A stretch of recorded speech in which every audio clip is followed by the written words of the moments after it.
Em nome do Pai, do Filho e do Espírito Santo. Amém. Nós pedimos, Senhor, a graça do vosso Santo Espírito sobre cada um de nós, que venha nos auxiliar para meditarmos a vossa palavra, compreender os mistérios da nossa salvação e nos conduzir no caminho de nossa conversão por Cristo, nosso Senhor. Amém. Meus irmãos e irmãs, estamos aí hoje, na quarta-feira da 33ª semana do Tempo Comum. Meditaremos o capítulo 19 de São Lucas, os versículos de 11 a 28. Naquele tempo, Jesus acrescentou uma parábola, porque estava perto de Jerusalém e eles pensavam que o reino de Deus ia chegar logo. Então Jesus disse: um homem nobre partiu para um país distante, a fim de ser coroado rei e depois voltar.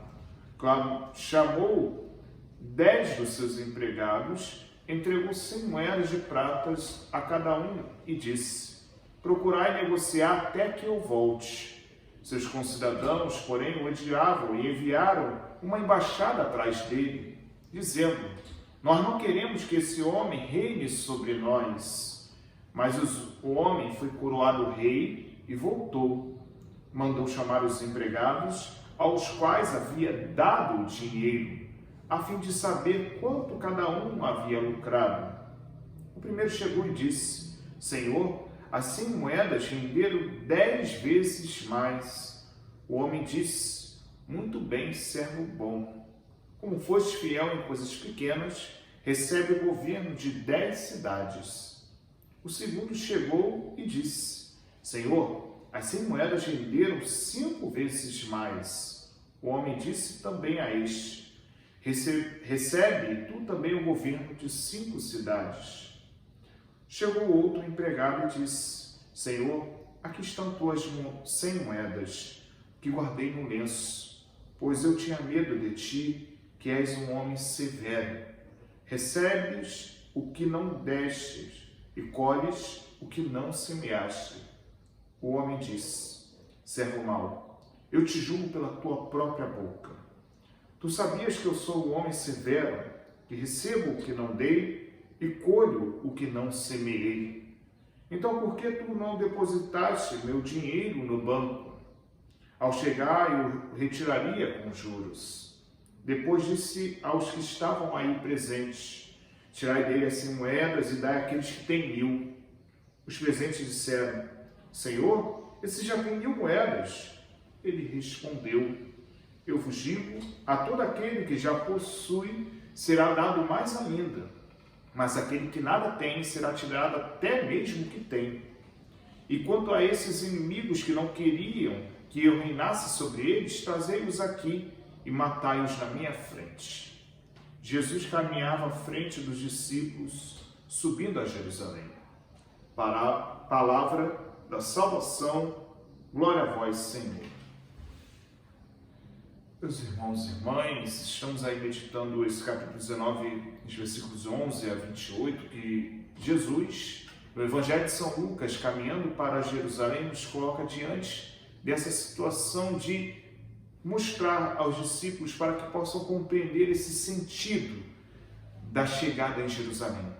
Os discípulos pensavam que Jesus iria assumir o reino, o trono de Israel, para dominar politicamente todas as nações. Mas Jesus ele conta e mostra que não é esse reinado que ele está vindo para realizar. A Jerusalém a qual o Senhor está subindo é os céus, onde ele será coroado para se mostrar na entrega por amor que ele irá fazer na cruz, a coroa que vem para realizar o governo na humanidade. Não para possuí-la num modo de posse de poder, mas para conduzi-la e tentar fazer com que elas concretize o seu projeto de amor, de salvação. E aqui nós vemos que Jesus coloca a realidade dentro dessa parábola de 2 grupos. Aqueles que são seus servos, e dentro desses servos vemos a distinção onde o Senhor confia os 100 moedas de prata. E aí, que nós precisamos perceber. Essas 100 moedas equivalem aproximadamente 4 meses de trabalho. E aí, né, vemos que, lógico, dentro dessa parábola, lembra um pouco a parábola dos talentos em São Mateus, mas existem alguns significados próprios aqui em São Lucas. Esses homens que são cobrados, nós vemos que Jesus pede a eles, quando volta do seu reinado, as contas. E cada um tem uma forma de trabalhar. Vejam, por mais que recebam a mesma coisa, os resultados são diferentes. Esse significado de São Lucas traz para nós para perceber que a graça ela é derramada em todos nós, com a mesma forma. Mas o que faz com que os frutos da graça possam render e crescer em nossa vida é a nossa resposta e empenho com aquilo que o Senhor coloca e propõe para cada um de nós. E é esta realidade que nós precisamos estar atentos, meus irmãos e irmãs. Por quê? Porque Jesus quer realmente trazer para nós esta realidade a qual nós somos chamados a perceber a graça que todos nós temos. Mas, vejam, o primeiro servo trabalha e consegue multiplicar 10 vezes mais. O outro 5, que procurou, mas conseguiu render isso. Mas mesmo assim o Senhor confia essas realidades a cada um. Mas aquele que nada fez por medo do Senhor e deixou esse medo alimentar a preguiça, paralisá-lo, de não agir, esse foi cobrado. E aí, a falta também nossa de não responder a graça e o amor do Senhor em vida, o modo que nós sempre colocamos de querer colocar desculpas para não fazer, ou até mesmo nós nos acomodamos, isso existe um preço, porque o Senhor não nos dá a sua graça à toa.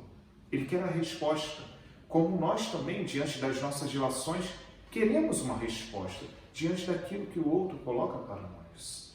E é neste sentido que nós vemos como o Senhor mostra para nós, dentro desses servos, que nós precisamos ter cuidado, porque nós um dia teremos que prestar contas daquilo que nós realizamos em nossa vida.